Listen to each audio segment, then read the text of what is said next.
નમસ્કાર મિત્રો, આજના વિડીયોમાં આપણે શ્રી કૃષ્ણ જન્મ વિશે કેટલીક અજાણી પણ સચોટ માહિતી મેળવવા માટેનો પ્રયત્ન કરીશું. તો શ્રી કૃષ્ણનો જન્મ ભાદરવા માસમાં થયો હતો કે શ્રાવણ માસમાં થયો હતો?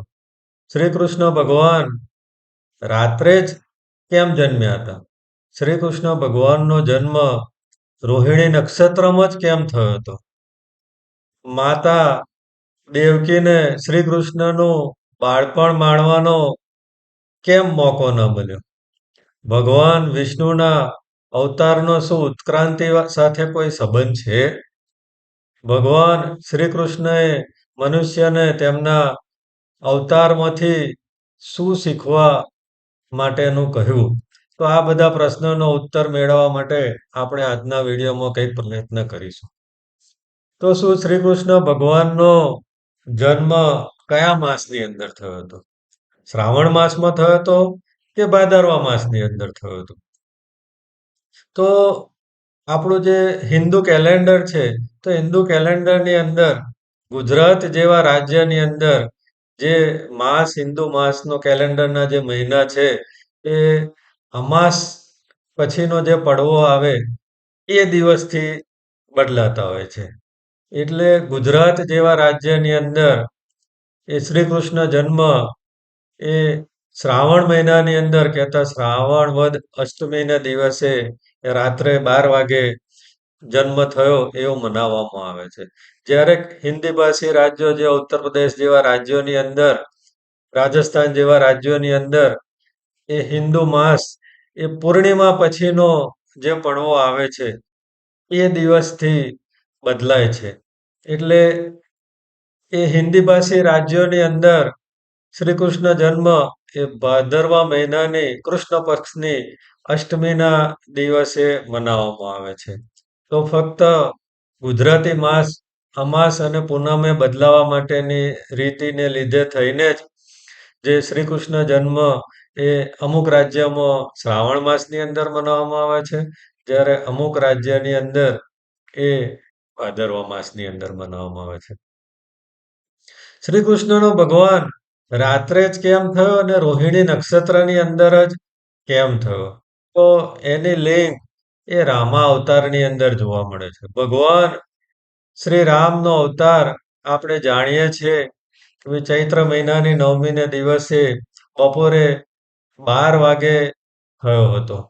તો આ બપોરે જન્મ થયો હોવાને લીધે થઈ અને પૃથ્વીલોકના સર્વે સૂર્ય, વૃક્ષો, સર્વે પ્રાણીઓને એમના જન્મનો લાભ મળ્યો હતો. પણ ચંદ્રમાં એ લાભથી વંચિત રહી ગયા હતા. એટલે એમણે ભગવાન રામ પાસે જઈ અને કહ્યું કે ભાઈ ભગવાન, તમે બધાય જીવો પર કૃપા કરી અને તમારા જન્મના દર્શનનો લાભ આપ્યો, પણ મને તમારા જન્મના દર્શનનો કોઈ લાભ પ્રાપ્ત થયો નહીં. તો આ વાતને લઈ અને ભગવાન શ્રી રામે ચંદ્રમાને વરદાન આપ્યું કે ભાઈ મારો આગલો જન્મ જે થશે એ કૃષ્ણ અવતાર રૂપે જે જન્મ થશે તે વખતે હું રાત્રે જન્મ લઈશ અને એ વખતે તમને મારા જન્મનો લાવો મળશે. તો એ વચનને અનુરૂપ ભગવાન શ્રી કૃષ્ણનો જન્મ એ રાત્રે 12 વાગે થયો. એટલે એ વખતે બીજા બધા જ જીવ પ્રાણી માત્ર એ ઊંઘમાં હતા. કેટલાક જે કોઈ પણ ચોકીદારો હતા એમને પણ ભગવાને એમની માયાને લીધે થઈ અને એમને ઊંઘની અંદર એ કરી દીધા. એમની નિંદ્રા દેવી એમના પર આસીર થઈ ગઈ અને નિંદ્રાધીન થઈ ગયા. તો ચંદ્રમાને આ અવતારનો લાવો મળ્યો. સાથે સાથે આપણે ચંદ્રમાની જે 27 પત્નીઓ જે દક્ષ પ્રજાપતિ એમની 27 પુત્રીઓને ચંદ્રમા સાથે પરણાવી હતી. એમાંથી ચંદ્રમાની સૌથી પ્રિય રોહિણી નામની કન્યા હતી. તો એ 27 પુત્રીઓના નામ પરથી આપણે જાણીએ છીએ કે ભાઈ 27 નક્ષત્ર બને છે. તો એની અંદર ચંદ્રમામાને પ્રિય એ રોહિણી પત્ની હતી, તો એટલા માટે થઈ અને રોહિણી નક્ષત્રની અંદર રોહિણી નક્ષત્રમાં રાત્રે 12 વાગે શ્રી કૃષ્ણ ભગવાનનો જન્મ થયો. બીજી વાત કે ભાઈ રામા અવતારની અંદર આપણે જાણીએ છીએ કે ભાઈ રામ એ ભગવાન વિષ્ણુનો અવતાર છે. લક્ષ્મણ એ શેષનાગનો અવતાર છે. તો એ શેષનાગના અવતાર રૂપી લક્ષ્મણ એ નાના ભાઈના રૂપે જન્મ લીધો હતો. એટલે મોટા ભાઈની આજ્ઞામાં આજીવન રહેવું પડ્યું. કોઈ જગ્યાએ એમને લક્ષ્મણને એવું લાગ્યું કે ભાઈ રામ ભગવાન કંઈક ખોટા હોય, પણ નાના ભાઈને લીધે જન્મ લેવાને લીધે થઈ અને કંઈ કહી ના શકે, તો તે વખતે એમણે પણ માગ્યું હતું કે ભાઈ મને ભવિષ્યમાં જ્યારે જન્મ થાય ત્યારે મોટા ભાઈ રૂપે જન્મ થાય એવું કંઈક કરો. એટલે તે વખતે પણ ભગવાન શ્રી રામે વરદાન આપ્યું હતું કે ભાઈ આવતા જન્મની અંદર તમે મારા મોટા ભાઈ રૂપે જન્મ લેશો. તો શેષ નાગ રૂપી લક્ષ્મણ એ કૃષ્ણ જન્મની અંદર શેષનાગના અવતાર તરીકે બલરામ તરીકે એમના મોટા ભાઈ તરીકે જન્મ લીધો. અને આપણે શ્રી કૃષ્ણના જન્મમાં ઘણા પ્રસંગોની અંદર જોઈએ છીએ કે એ પ્રસંગોની અંદર શ્રી કૃષ્ણ ભગવાનને એ મોટા ભાઈ તરીકે કંઈક માર્ગદર્શન આપતા હતા, કંઈક દાટતા હતા. તો આ બધું વાત હતી.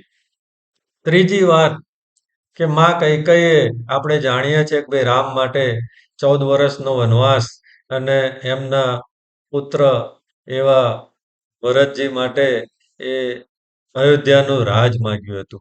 જ્યારે ભગવાન શ્રી રામ 14 વર્ષના વનવાસ પછી રાવણનો અને ભાઈઓનો વધ કરી અને ઘણા બધા અસુરોનો નાશ કરી અને જ્યારે પરત વધારે છે અયોધ્યામાં, ત્યારે સૌ પ્રથમ એ ત્યાં આગળ માતા કૈકેયીના ભવનની અંદર જાય છે. માતા કૈકેયીના ભવનની અંદર જાય છે ત્યારે માતા કૈકેયી તેમને કહે છે કે ભાઈ મારી બહુ ભૂલ થઈ ગઈ, માફી માંગે છે. ભગવાન રામ કહે છે માં તમે જનેતા છો, તમારી કોઈ ભૂલ હોય નહીં, તમે જે કોઈ પણ કર્યું એ બધાના સારા માટે કર્યું, મને કોઈ મન દુઃખ નથી. તે વખતે માં કૈકેયી રડતા રડતા કહે છે કે ભાઈ તમારો જન્મ એ મારી કુખે કેમ ન થયો.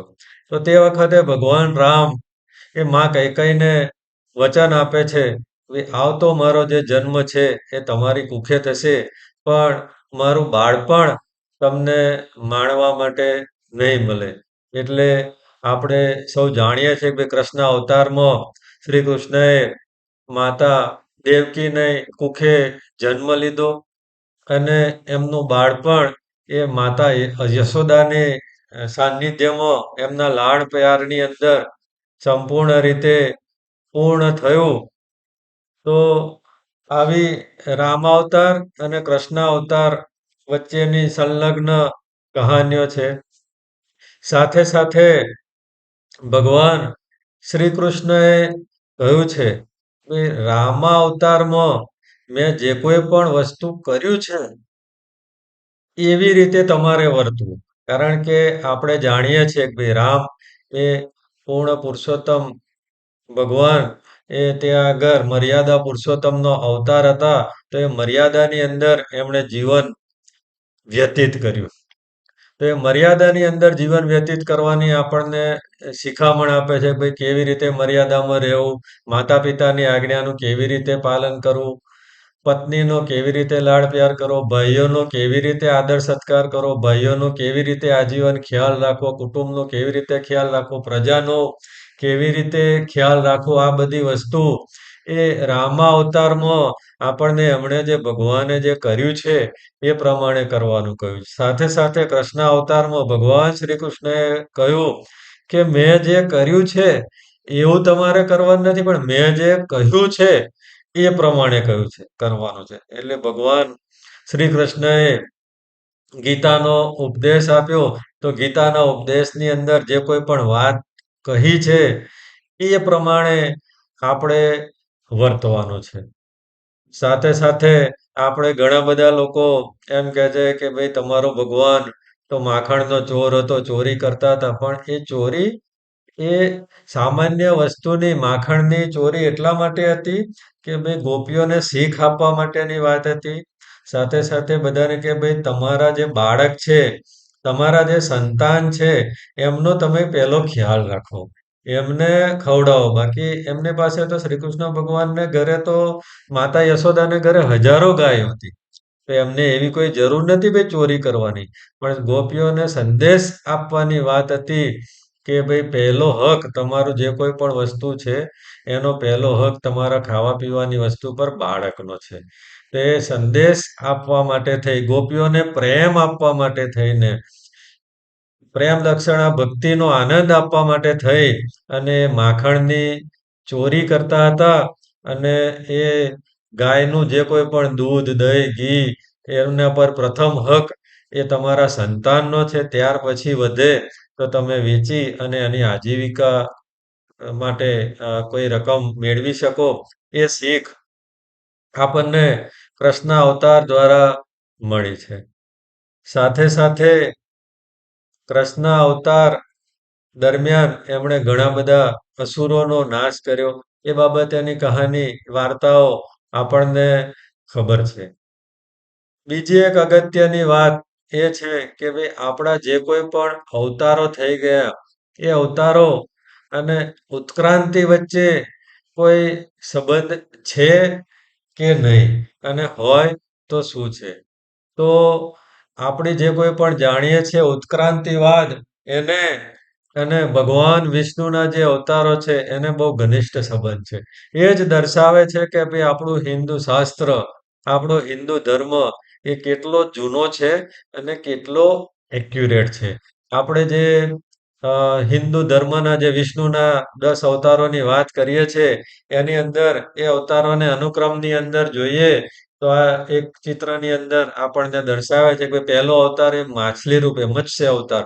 તો આપણે સૌ જાણીએ છીએ કે પૃથ્વીનો જ્યારે સંપૂર્ણ પહેલો જીવ છે એ સમુદ્રની અંદર આવ્યો હતો. તો સમુદ્રની અંદર જે જીવ છે કહેતા માછલી એ પાણીનો જીવ છે. તો પહેલો જીવ એ માછલીનો પહેલો અવતાર એ માછલીના રૂપે ભગવાને લીધો. બીજો અવતાર એ કુર્મ કહેતા કાચબાના રૂપે લીધો. એટલે ભગવાન શ્રી કૃષ્ણ, વિષ્ણુ ભગવાન એ કાચબા રૂપે જન્મ્યા. કાચબો આપણે જાણીએ છીએ કે એ પાણીમાં પણ રહે અને જમીન પર રહે. એટલે ઉત્ક્રાંતિ આગળ જતા જતા એ પાણીની અંદર અને જમીનની અંદર રહેતા જીવો ત્યાં આગળ જન્મ્યા. એ વાત આપણને કૂર્મ અવતાર દ્વારા બતાવવામાં આવે છે. ત્રીજો અવતાર એ વરાહ ભગવાન રૂપી વિષ્ણુ ભગવાને લીધો. તો વરાહે આ જે પૃથ્વી છે એ પૃથ્વીને અફાટ સમુદ્રની અંદરથી એમના બે આગલા દાંત દ્વારા બહાર કાઢી અને પૃથ્વીને બાકીના બધા જીવો માટે રહેવા માટે યોગ્ય બનાવી. તો એ ત્રીજો અવતાર એ વરાહ અવતાર છે. ચોથો અવતાર છે ઋષિ અવતાર છે. અડધા સિંહ અને અડધા મનુષ્ય. કહેતા મનુષ્યના જન્મની પ્રથમ કડી એ ઋષિ અવતાર દ્વારા શરૂ થઈ કે ભાઈ અડધું પ્રાણી અને અડધું માનવી. તો એવો જે ચોથો અવતાર કે ભાઈ પ્રાણીમાંથી માનવ બન્યો એની શરૂઆત એ ઋષિ અવતાર દ્વારા થઈ. ત્યાર પછીનો જન્મ છે એ વામન અવતાર. નાના બાળક રૂપી જન્મ્યા એટલે કહેવાય કે ભાઈ મનુષ્ય જન્મનો મનુષ્ય રૂપે પ્રથમ જે કોઈ પણ જન્મ છે એ ઉત્ક્રાંતિમાં આગળ જતા એ વામન અવતારની અંદર આવ્યા. ત્યાર પછીનો જન્મ છે એ પરશુરામ. આપણે જાણીએ છીએ કે પરશુરામ પર્વતમાં રહેતા હતા, જંગલમાં રહેતા હતા. તો એ પરશુરામ એ આશ્રમના રૂપમાં ઋષિપુત્ર હતા. તો એ પરશુરામજી ભગવાન પરશુરામ દ્વારા જ બતાવ્યું કે ભાઈ મનુષ્ય જન્મ્યો અને ત્યાર પછી એનું જે શરૂઆતનું જીવન છે એ જંગલની અંદર, પર્વતોની અંદર વ્યતીત થતું હતું. ત્યાર પછીનો અવતાર છે ભગવાન શ્રી રામનો અવતાર. તો ભગવાન રામના અવતાર દ્વારા એમણે રાજ્ય કેવી રીતે કરવું અને કેવી રીતે પ્રજાનો ખ્યાલ રાખવો એ વાત આપણને બતાવી. ત્યાર પછીનો અવતાર છે ભગવાન શ્રી કૃષ્ણનો અવતાર. તો કૃષ્ણ અવતાર એ પૂર્ણ પુરુષોત્તમ નારાયણ તરીકે સંપૂર્ણ ઉત્ક્રાંતિવાદની સંપૂર્ણ સ્વરૂપ તરીકે એ ભગવાન શ્રી કૃષ્ણનો જન્મ થયો. તો એ આપણા જે અવતાર છે, એ પણ આપણને ઉત્ક્રાંતિવાદ તરફ જ દોરી જાય છે અને એ દ્વારા આપણા હિન્દુ શાસ્ત્રો, આપણા હિન્દુ ધર્મનું જે કોઈ પણ ગહન અભ્યાસ એ પણ આપણને આ ઉત્ક્રાંતિવાદ સાથેનો સંબંધ પણ આપણને બતાવે છે. સાથે સાથે કૃષ્ણ અવતારની અંદર આપણે જાણીએ છીએ કે ભાઈ ભગવાન શ્રી કૃષ્ણએ ગાયોને ચારી. તો ગાયોને ચારવાને લીધે થઈ અને એમણે બતાવ્યું કે ભાઈ પશુ પ્રાણી પ્રત્યે તમારે ખૂબ જ પ્રેમ ભાવ રાખવો અને એમને ભોજન માટે જે કોઈ પણ વસ્તુ ઘાસચારો એ અવશ્ય યોગ્ય માત્રાની અંદર યોગ્ય સમયે પૂરો રાખવો, એમનો ખ્યાલ રાખવો, એ બાબતની વાત એમણે બતાવી અને એમણે પોતાના ચરિત્ર દ્વારા પણ યથાર્થ કરી. સાથે સાથે માતા રાધાજી સાથે તેમણે એક ઘનિષ્ઠ મિત્રતા અને મિત્રતા દ્વારા એ પ્રેમનું સ્વરૂપ એ પણ કૃષ્ણ અવતારની અંદર બતાવવામાં આવ્યું છે. તો આવો એ કૃષ્ણ અવતાર એ તારીખ 16મી ઓગસ્ટ 2025ના દિવસે ગુજરાત જેવા રાજ્યની અંદર શ્રાવણ વદ અષ્ટમી અને હિન્દી ભાષી રાજ્યોની અંદર ભાદરવા મહિનાની કૃષ્ણ પક્ષની અષ્ટમીના દિવસે તારીખ 16મી ઓગસ્ટ 2025ના દિવસે આવે છે. તો એ કૃષ્ણ જન્મની સૌને હાર્દિક શુભકામનાઓ, હાર્દિક બધાઈ અને આ સાથે જ આપણે આજના વિડીયોની અંદર ઘણી બધી હિન્દુ ધર્મ વિશેની માહિતી, ઉપયોગી માહિતી મેળવી. તો સર્વેને જય માતાજી, જય શ્રી કૃષ્ણ. ઓમ નમઃ પાર્વતી પતે, હર હર મહાદેવ.